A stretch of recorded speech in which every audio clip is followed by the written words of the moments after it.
Good afternoon to all of you. I wanted to take this opportunity to virtually, anyway, to thank you once again for the many kindnesses and your prayerful support and personal support that you have given me over the years that I was pastor at St. Cecilia's. I've been very moved by the many cards and letters that I received. I'm holding in my box, in my lap, this treasure box. You may recall it was in the narthex and it was available for you to put in spiritual bouquets. I chose to hold the treasure box for this reason. We were planning on doing this little video on Monday, August 10th, and we all know what happened on the 10th with the Directio, so we weren't able to do it until today. The treasure box and that feast on August 10th I thought were appropriate for what I wanted to say to all of you this afternoon. August 10th is the feast of St. Lawrence, the Deacon and Martyr. Now most of us know, at least by tradition, that St. Lawrence died by being roasted alive on a gridiron. Again, it's tradition. But what we may not know in terms of the story of St. Lawrence was why he was put to death. In the middle of the 3rd century, Diocletian, the Roman emperor, began a persecution of the church. And one of the things that he demanded was that the bishops, priests, and deacons turn over to the empire the wealth of the church. And so Lawrence was denounced before the emperor and was given 3 days to come back to the emperor with the wealth of the church. And Lawrence, in those 3 days, whatever material wealth there was, distributed it to the poor.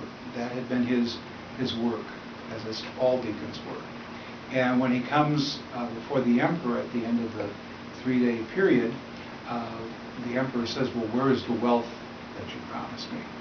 And Lawrence had brought with him many of the poor of Rome and said, here's the true wealth of the church. And so as I reflected on St. Lawrence's feast day that we celebrated several weeks ago, and on the outpouring of your love for me, as I left St. Cecilia's, I was reminded that the true wealth of St. Cecilia's parish, the true wealth that I have been able to minister to and administer over these 45 years of priesthood, is the gift of each and every one of you to me. You, people of God, you are the true wealth of the church.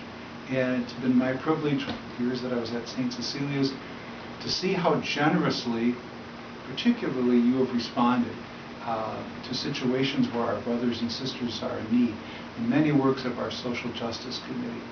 And then those disasters or special collections that have come up, it was always very humbling for me to see how generously you shared your material wealth, which is an expression of the wealth of your heart, with others. And now, as I have left, I have been the recipient of that wealth. So whenever I see this box, I have it here in my little chapel, I think of all of you. And so I'd like to close this afternoon with these words from St. Paul's letter to Philemon that I had in the letter that was in the bulletin this past Sunday. Paul's letter to Philemon is unusual in that his other letters are addressed to whole communities. Philemon is a personal note from Paul to a friend of his, urging him to receive back one of his slaves. Slavery was common back at that point, who had run away and had become a Christian and had become someone who served Paul generously.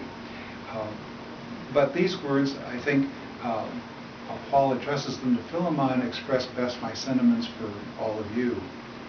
I always mention you in my prayers and thank God for you, because I hear of the love and the faith which you have for the Lord Jesus and for all the saints. I pray that this faith will give rise to a sense of fellowship that will show you all the good things that we are able to do for Christ. I am so delighted and comforted to know of your love.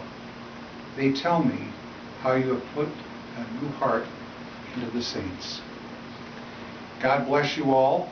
I hope I have an opportunity to see you somewhere in the community these days and in the future. I will not forget you. Goodbye.